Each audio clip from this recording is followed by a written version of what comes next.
Bismillahirrahmanirrahiim. Assalaamu calaykum waraxmatullaahi wabarakaatuh. Kulanti wacan oo wanaagsan daawadayaal. Kusoo dhawaada warka telefishinka qaranka Soomaaliya oo idinkaga imaanaya stuudiyaha magaalada Muqdisho. Qodobada wararka aan idin haynana waxaa kamid ah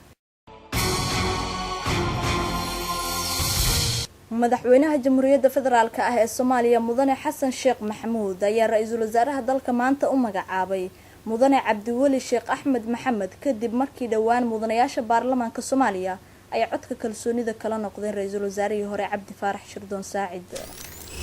Gudoomiyaha baarlamaanka federaalka ah ee Soomaaliya Maxamed Sheekh Cismaan Jawaari ayaa magaalada Nairobi ee dalka Kenya uga qayb galay munaasabada xuska konton guuradii ka soo wareegtay markii uu dalkaasi xurnimada ka qaatay gumaysigii Ingiriiska.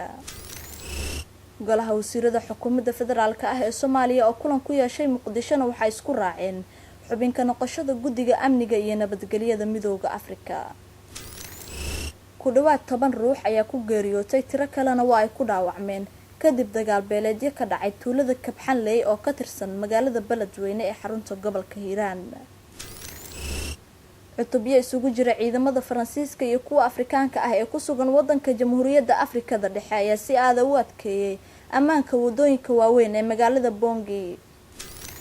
Intaasi daawadayaal waxay ahaayeen qaar ka mid ah qodobada wararka telefishinka qaranka Soomaaliya oo idin hayo warkaasi oo dhameystiran iyo warar kaleba u diyaar garooba.